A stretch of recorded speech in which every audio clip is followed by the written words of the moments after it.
I was in the library the other day in the restricted section, and I read something rather odd about a bit of rare magic. It's called, as I understand it, Zeigarnik Effect. Greetings and good morning. Welcome. So, I'm always trying to find better ways to learn and retain information. Through my research recently, I came upon a kind of fascinating psychological phenomenon called the Zeigarnik Effect. It's basically a principle that touches on how we remember unfinished tasks versus how we remember finished tasks. So, if you've ever done a task or had a project and you can't finish it, it nags at you. Maybe the whole project nags at you, certain portions nag at you until you get back to it. That is the Zeigarnik Effect. It based on what I've read and studied so far, it does have some really powerful aspects and insights into our behavior and potential productivity. It looks like it can be applied to students as well as professionals, athletes, and just the average Joe or Jane public that's trying to learn more and have better personal growth. So, smidge of a backstory on it. So the Zeigarnik Effect was named after Bluma Zeigarnik. She was a psychologist from the early 20th century, and she mentioned in her research that she was observing wait staff, and how they were able to remember details about orders that had not been paid. But once the orders had been paid, everything kind of slipped their memory. It was just a simple everyday observation that led to the discovery of this. That our minds tend to hold these unfinished tasks much more persistently than those we've completed. As I mentioned earlier, imagine how many times you start a project or an email and there's just unfinished parts that just keep nagging at you throughout the day.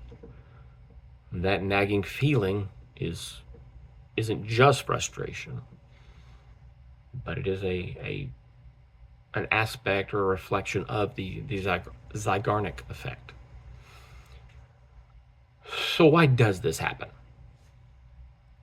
To put it simply, our brain seeks closure. When a task is left incomplete, it creates a cognitive tension in your mind. And the tension is like a nagging alarm clock that you have to get back to shut it off. Just urging us to finish the task. Reasons this occurs. So first off would be cognitive tension. What is that? When we leave something unfinished, our minds store that incomplete information in a state of alertness. And the unresolved tension makes the memory of the task just stand out. Like it's that alarm that just keeps going off, ensuring that we don't let it just slip into the background and forget it. As I alluded to earlier, humans seek closure. Mentally, probably emotionally, we seek closure, crave that resolution.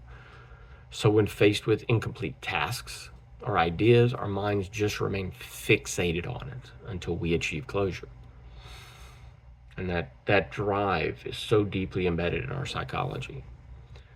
And then selective memory portion of it is our brains prioritize information that is emotionally charged or linked to tension. I mean, emotionally charged and tension, kind of the same thing, in my opinion. So that unfinished task creates a small, persistent stress signal, which in turn makes the memory of the task more resilient. So, benefits. Obviously, if you can learn to use this, it can be quite powerful. Enhanced memory for tasks. Because these unfinished tasks remain active in your memory, it can serve as reminders. It can particularly be useful for learning and studying. Just for example, if during your studies you leave a chapter or textbook incomplete during your readings, you might find that you remember key points better when you return to it. Just remind us you are both relaxed in one part of your brain, but because of the Zeigarnik effect, you keep going over the material. Hopefully, another aspect is it could help boost creativity and problem solving. As we've probably all heard throughout our life, if it's a big project or something that's just nagging at you, you can't find the solution. What do you almost always hear somebody say? Just step away, take a break, and come back to it later. That is part of the Zeigarnik effect. You're giving yourself some time to relax, but at the same time, your mind is still going through, and it can lead to breakthroughs. The subconscious just continues to work on it. And when you return to it, potentially have new insights, new revelations, ideas of ways to improve it or move on with whatever the current task is. And then improved task management is kind of another aspect. Just a natural tendency to remember unfinished tasks, leveraging that using to-do lists or certain project management techniques to keep these tasks at the forefront of your mind until they're completed. And then again, we're just kind of a quick overview of this. We kind of look at those aspects of how to implement it in your life and possibly make your learning and just honestly even household chores, household ideas that you want to fix. Put those on a list, and once they're there, as we talked about with Zeigarnik effect, your mind will just keep working on them in the background. But when we're talking about the mind and constantly thinking about something and obsessing about it, guess what we also have? We have some drawbacks. First, mental overload. Too many tasks remain incomplete. You get a lot of mental clutter. And the clutter can lead to stress, anxiety, and our minds just continuously reminding of what we haven't finished. Why haven't I finished this? Why haven't I finished this? I think if any of us have ever been through, especially owning a home, there's so much to do. It can be overwhelming without a clear path forward, clear list of what you need to do. And because of this, the other aspect you're going to have is procrastination. So the mechanism of remembering all these tasks that are partially completed, well, it can backfire. Because of your anxiety, these incomplete tasks could potentially lead to avoidance behavior, causing procrastination rather than resolution. So understand what your limit is. Understand what works for you. So you're going to have to practice this, kind of get some ideas. And it can lead also to decreased focus. If your mind is juggling too many tasks, too many unfinished tasks, it can be hard to concentrate on the current task. the division of attention can reduce your efficiency and just your overall performance.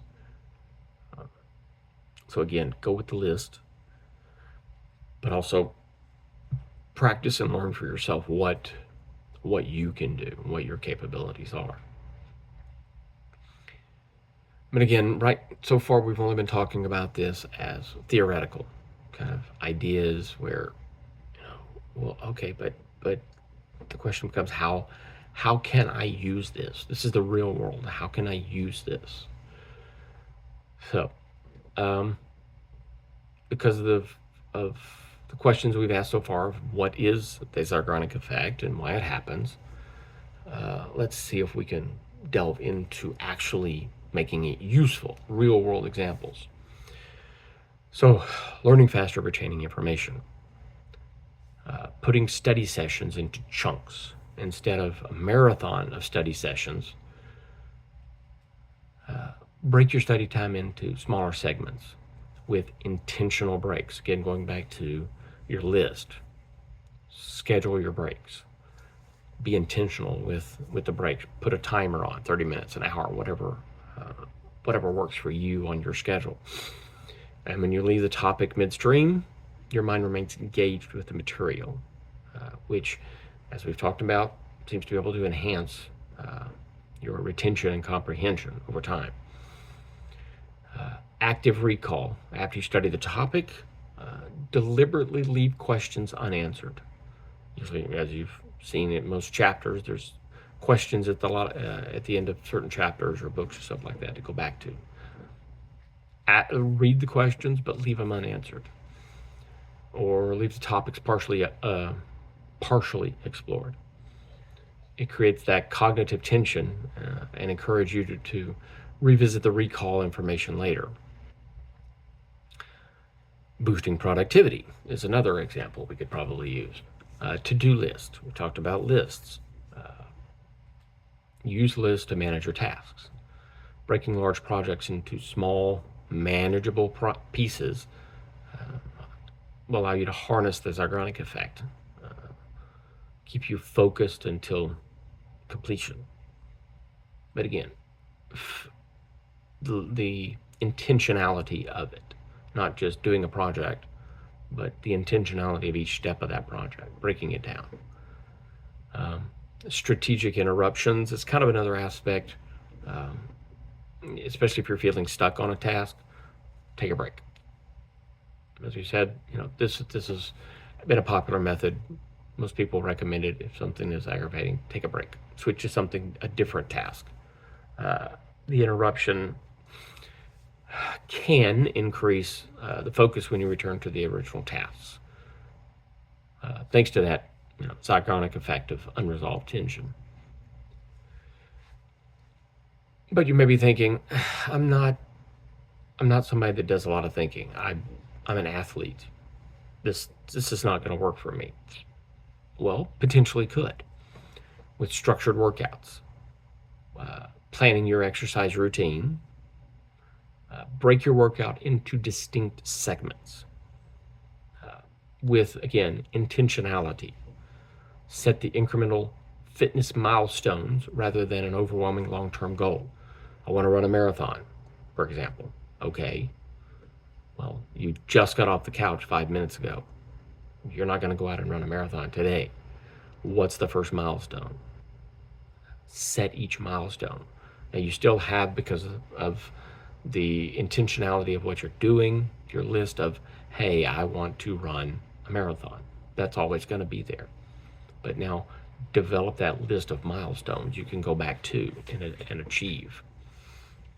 And as you're out there, as you run your first mile, your first 5 miles, your first 10 miles, what's next? Are you simply looking for mileage, or are you looking for time, duration, a certain feeling at the end of each run? How are you going to do with your body? Strengthening certain muscles in your body for that run. Being able to run the distance, okay, you could do that, but strengthening your muscles along the way can help that run become much more enjoyable. So again, intentional milestones along the way. And I have a video about kind of the marathon mindset. If you want to refer to that, I'll put that in the description. Becoming smarter, improving your cognitive abilities, and again, this is what it seems to be more focused on in my readings, is the mental aspects of it. Training your brain, engage in activities that require problem solving, puzzles, strategic games, stuff like that. Continuous learning. That should be a lifelong project anyway, but embrace that idea. Just lifelong learning, deliberately choosing topics. So there's always something more to explore, just like with what I do on a daily or weekly basis. I'm always looking for ways to improve who I am, how to learn better. So create a long list of topics that you want to study, but let that flow somewhat organically would be my recommendation.